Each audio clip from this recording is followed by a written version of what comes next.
Candidates UPSC civil service examination में application भरते हैं और जो फाइनल रिजल्ट आता है तो अप्रॉक्सीमेटली 1000 के आसपास कैंडिडेट्स इसमें सफलता प्राप्त करते हैं। कैंडिडेट्स आते हैं अपने एक सपने के साथ अपना कैरियर सिविल सर्विसेज में बनाने के लिए। क्या है वो चीज जो सेपरेट करता है ड्रीमर्स को अचीवर्स से? पिछले 36-37 सालों से I've been sitting across the table from UPSC toppers, उनके सीक्रेट्स को अनकवर करते हुए, उनकी स्ट्रेटेजीज और उनके माइंडसेट जिसने एक ट्रांसफॉर्मेशन पैदा की जिससे कि वो अपने ड्रीम्स को रियलिटी में कन्वर्ट कर सके। आज मैं आपसे वही कुछ गेम चेंजर इंसाइट्स शेयर करने जा रहा हूँ। अगर आप सिविल सर्विस एग्जामिनेशन क्रैक करने के लिए सीरियस हैं तो अगले कुछ मिनट आपके एंटायर प्रिपरेशन स्ट्रेटेजी को बदल देंगे। Let's dive in. First, let's address the elephant in the room. UPSC is unpredictable, no doubt. Pattern में बदलाव आया, क्वेश्चंस इवॉल्व हुए हैं पिछले कुछ सालों में और अमूमन आप जैसे एस्पिरेंट हर साल देखते हैं कि अगर एक स्ट्रेटेजी एक साल काम करती है तो अगले साल शायद वो स्ट्रेटेजी काम ना आए। इस एग्जाम में यूपीएससी कॉन्स्टेंटली कुछ ना कुछ चेंजेस, कुछ ना कुछ इनोवेट करता रहता है एंड एक सरप्राइज एलिमेंट हर एग्जाम में कुछ ना कुछ नया सरप्राइज एलिमेंट सामने आता है। क्यों ना हो, this is not just another competitive examination. ये एक एग्जाम ऐसा है जो कि आपकी ना केवल नॉलेज टेस्ट करता है बट आपकी एडेप्टेबिलिटी, रेजिलियंस और मेंटल स्ट्रेंथ को भी टेस्ट करता है। जरा सोचिए एक एग्जाम प्लान जिसमें कि 2 स्टेजेस हैं, प्रीलिम्स और मेंस, और ये एक फिल्टर की तरह काम करते हैं। प्रिलिमिनरी एग्जाम में तकरीबन 11-12 लाख कैंडिडेट्स में से तकरीबन 14-15 हज़ार कैंडिडेट्स एलिजिबिलिटी पाते हैं मेंस एग्जामिनेशन नेक्स्ट स्टेज पे जाने के लिए। और जब मेन एग्जामिनेशन में ये लोग अपीयर होते हैं तो उसमें से तकरीबन 2500-2600 candidates interview stage, personality test stage पर जाने के लिए एलिजिबिलिटी पाते हैं। और इन तकरीबन 2500-2600 कैंडिडेट्स में से लास्ट में अप्रॉक्सीमेटली 1000 के आसपास कैंडिडेट्स मेरिट लिस्ट में अपना प्लेस पाते हैं। इंटरव्यू स्टेज वो स्टेज है जहाँ पे कि आपकी पर्सनालिटी का टेस्ट अंडर प्रेशर कि आप किस तरह से एक स्टिफ एनवायरनमेंट में परफॉर्म करते हैं। That's a indicator of a future civil servant. मैं अगर बात करूं जो सक्सेसफुल कैंडिडेट्स से मेरी जो बातचीत हुई, जो इंटरेक्शन रहा और उसमें जो चीज़ें मुझे लगा कि आपके लिए काम कर सकती हैं, जो आपके लिए बहुत क्रूशियल हैं, उनमें सबसे पहला है UPSC doesn't call for performance, it demands performance far above the ground level at each stage of this examination. इसका मतलब क्या हुआ प्रैक्टिकली? प्रिलिमिनरी एग्जामिनेशन में जो कट ऑफ है उससे अगर आप ऊपर हैं तभी आप एलिजिबल होंगे नेक्स्ट स्टेज मेंस में जाने के लिए। अगर आप थोड़ा सा भी नीचे हैं कट ऑफ के, यू आर आउट। आप नेक्स्ट टाइम फिर अपना लक ट्राई कर सकते हैं प्रिलिमिनरी एग्जामिनेशन में। वहीं अगर मैं मेंस की बात करूं तो एक अच्छे आंसर्स लिखना ही काफी नहीं है, you will have to write answers exceptional ones. और वहीं इंटरव्यू में आपका सिर्फ कॉन्फिडेंट होना ही काफी नहीं है। जब बाकी सभी लोग कॉन्फिडेंट हैं, आर्टिकुलेट कर पा रहे हैं, you have to perform better than others. और यही वजह है कि आपको लगता है कि आपकी तैयारी अच्छी है but when it comes to performance आप किसी भी स्टेज पे कहीं फंबल कर जाते हैं। ज़्यादातर लोग प्रिलिमिनरी एग्जाम में फेलियर का सामना करते हैं, कुछ लोगों को मेंस क्रॉस करने में दिक्कत होती है और काफ़ी लोग इंटरव्यू स्टेज पे डिफिकल्टी फेस करते हैं और अपना नाम मेरिट लिस्ट में नहीं पा पाते। Actually it's all about your mindset. आप इस एग्जाम को पास करने के लिए तैयारी कर रहे हैं जबकि विनर्स प्रिपेयर करते हैं अपने आप को इस एग्जाम में डोमिनेट करने के लिए। जो सक्सेसफुल कैंडिडेट्स हैं वो सिर्फ हार्ड वर्क नहीं करते, वो हर दिन पिछले दिन से ज्यादा हार्ड वर्क करते हैं एवरी सिंगल डे।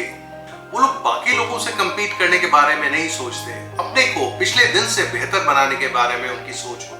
आप कमेंट करके बताएं कि क्या वो एक ऐसी चीज है जो आप डिफरेंटली करेंगे बाकी लोगों से जब आप अपनी तैयारी कर रहे हैं। पिछले इतने सालों में मैंने तकरीबन 1600-1700 IAS, IPS different posts and services में सेलेक्टेड कैंडिडेट्स को इंटरव्यू किया है, के साथ इंटरेक्ट किया है और इन यूपीएससी अचीवर्स के बारे में what is fascinating, I tell you, they are not super humans. वो आपकी तरह के ही कॉमन स्टूडेंट्स रहे जिन्होंने डिस्कवर की कुछ एक्स्ट्रा ऑर्डिनरी स्ट्रेटेजीज। मैंने जो कुछ सक्सेस ट्रेड्स इन सक्सेसफुल कैंडिडेट्स के अंदर स्पॉट किए, इन कॉमन ट्रेड्स को मैं आज आपके साथ शेयर कर रहा हूँ। सबसे पहले बात करूँ तो मैं बात करूंगा सेल्फ मोटिवेशन की। Majority of the toppers I talk to, मैंने पाया कि all of them were self driven, बिना किसी प्रेशर के, व्हाटएवर देयर स्टाइल वाज। अगर सेल्फ स्टडी थी या कहीं से कोचिंग भी लिया, कुछ मेंटरशिप भी लिया, बट पूरी तैयारी में कहीं ना कहीं उनका कॉन्फिडेंस अपने आप पर, अपने बारे में उनका जो सोच रहा, that was exceptional. They never thought of इस एग्जाम को क्लियर नहीं कर पाएंगे। नो डाउट ये हर एक को मालूम होता है कि एग्जाम टफ है, इस एग्जाम को क्रैक करना मुश्किल है, बट इनर वॉइस अगर आपको कहती है कि यू कैन डू इट, और यही चीज है जो आपको इस अटेम्प्ट के लिए तैयार करती है। आप ग्लूड रहते हैं अपनी इस लंबी तैयारी में, और अगर फेलियर्स किसी तरह के अगर कोई चैलेंजेस आते हैं तो you show the resilience to bounce back. एक इंटरनल फायर दिखती है ऐसे लोगों में जो लोग अपनी सक्सेस के बारे में क्लियर होते हैं। They are clear about their why. बहुत ही स्मूथ रन रहता है सक्सेस के लिए। बहुत से लोग ऐसा भी मेरे को मिले जिन्होंने कहा कि कभी कभी लगा कि इस तैयारी को छोड़ दिया जाए। They wanted to quit, but clarity of purpose, कहीं ना कहीं उनका जो विजन था अपनी सक्सेस के लिए, रीजन था जिस वजह से वो सो रहे थे, वो रीजन इतने स्ट्रॉन्ग थे कि उनकी जो फ्रस्ट्रेशन थी, दे कुड ओवरकम दैट, और उन्होंने बहुत स्ट्रांगली बाउंस बैक किया। सेकंड बात करूं मैं, that is about consistency. It's not that आप सोचें कि 16-18 घंटे पढ़ाई करके ही आईएएस बन सकते हैं आप। कॉमन एक अगर number of hours put in वाली बात आती है तो 6 से 8 घंटे का एक स्टडी प्लान लेके अगर आप चलते हैं तो this exam preparation is manageable. I am talking about quality time you are devoting to your studies. 8 से 10 घंटे अगर आप दे पाते हैं, things would be easier for you to handle, and आप अगर इतना एफर्ट दे पाते हैं तो आपके लिए उतना ही इजी होगा इस सिलेबस को कवर करना टाइम में। और ये इसलिए मैं कह रहा हूँ कि अगर आप 16 से 18 घंटे का एक अपने लिए प्लान लेके चलते हैं, इट्स नॉट फीजिबल। आपको तैयारी करनी है जो प्रीलिम्स से तकरीबन 1 साल पहले शुरू होती है, और प्रीलिम्स के बाद भी। सो आप लेके चलेंगे तकरीबन आपके पास 2 साल का एक पीरियड है जिसमें कि आपको अपनी स्टडी, और खासकर अगर आप मेंस तक का भी कैलकुलेट करें तो एटलीस्ट 18 मंथ्स के आसपास के आपको पीरियड है जहां आपको स्टडीज करनी है, रिगरस स्टडीज करनी है, और उसके लिए आपको बहुत स्ट्रांगली अपने आप को मेंटली प्रिपेयर करना होगा। थर्ड, ये एग्जाम ऐसा है जहां सिर्फ हार्ड वर्क नहीं, it has to be strategic. यहाँ पे आपको ज्यादा नहीं पढ़ना, पर जो आप पढ़ रहे हैं you have to handle that smartly. आपको हाई यील्डिंग टॉपिक्स को आइडेंटिफाई करना होगा, आपको अपने आप को अपडेट रखना होगा करंट अफेयर्स, करंट डेवलपमेंट्स के साथ में। आपको इन करंट इंफॉर्मेशन को अपने स्टडी पोर्शन के साथ इंटीग्रेट करना होगा, और सबसे ऊपर आपको आंसर राइटिंग प्रैक्टिस के लिए रेगुलर तैयारी करनी होगी, जिसमें every passing day you are improving quality of answers you write. Next मैं अगर बात करूं तो that is constant continuous evaluation, and this is what separates successful candidates from unsuccessful one. आप जो पढ़ रहे हैं उसको आप कितना समझ रहे हैं, उसको आप कितना जब जरूरत पड़ती है तो रिकॉल कर पाने में सक्षम हैं, कितनी आपकी कैपेबिलिटीज हैं, ये सब चीज सामने आती हैं जब आप अपनी तैयारी को इवेल्युएट करते हैं, चाहे वो प्रीलिम्स के लिए मॉक टेस्ट हो या मेंस के लिए टेस्ट सीरीज जहां आप आंसर राइटिंग कर रहे हैं। You are dealing with questions जो आपको आपकी नॉलेज, एक्यूमुलेटेड नॉलेज को टेस्ट करते हैं, आपकी एनालिटिकल पावर को टेस्ट करते हैं, और आप किस तरह से अपने आंसर्स को एनरिच कर पा रहे हैं, दैट मेक्स द डिफरेंस।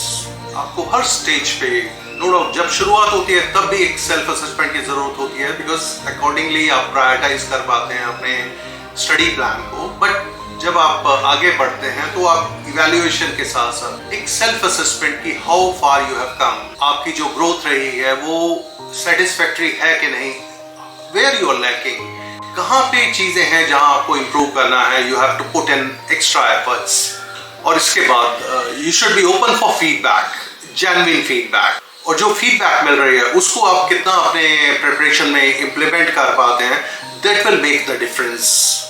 आप ट्रैक कर पाएंगे कि आपके साथ क्या चीज काम कर रही है और कहाँ पे आपको परेशानी आ रही है। अकॉर्डिंगली आप अपने प्लान को, स्टडी प्लान को ट्वीक कर पाएंगे, उसको अकॉर्डिंगली थोड़ा सा अडेप्ट करके अपनी तैयारी को आगे चीज़ों को इम्प्रूव करने की कोशिश करेंगे, सो दैट कि नेक्स्ट टाइम जब आप इवेल्युएट कर रहे हैं तो you are able to plug all the loopholes you spotted in the last evaluation. और कहीं आप देखते हैं कि एक बार के बाद दूसरी तीसरी बार कुछ एरियाज हैं जहां रिपीटेडली आप मिस्टेक करते हैं, आप फंबल करते हैं, उन एरियाज के ऊपर आपको ज़्यादा ध्यान देने की ज़रूरत होगी, बिकॉज वो एक आपके वीकर एरियाज को एक्सपोज करते हैं। Fifth trait is resilience and adaptability. जैसा मैंने आपसे बात की, अगर मैं कहूं कि मैंने जितने कैंडिडेट्स को इंटरव्यू किया, जिनके साथ इंटरेक्ट किया, सभी फर्स्ट अटेम्प्ट में सक्सेसफुल थे? नहीं, बहुत लोग ऐसे थे जिन्होंने सेकंड, थर्ड, फोर्थ अटेम्प्ट, कुछ ऐसे थे जिन्होंने कि लास्ट अटेम्प्ट में भी ग्रैंड सक्सेस अचीव की। बट एक बात जो कॉमन फीडबैक मेरे को मिला वो था कि with every failure they adapted, they learned and they made a stronger comeback. कहीं भी अगर कहीं किसी जगह कुछ लेट डाउन रहा तो उस चीज को इंट्रोस्पेक्ट करके, उस पे काम करके अपनी चीजों को स्ट्रेंथन किया और इसके बाद जो डिजायर्ड सक्सेस थी वो प्राप्त की।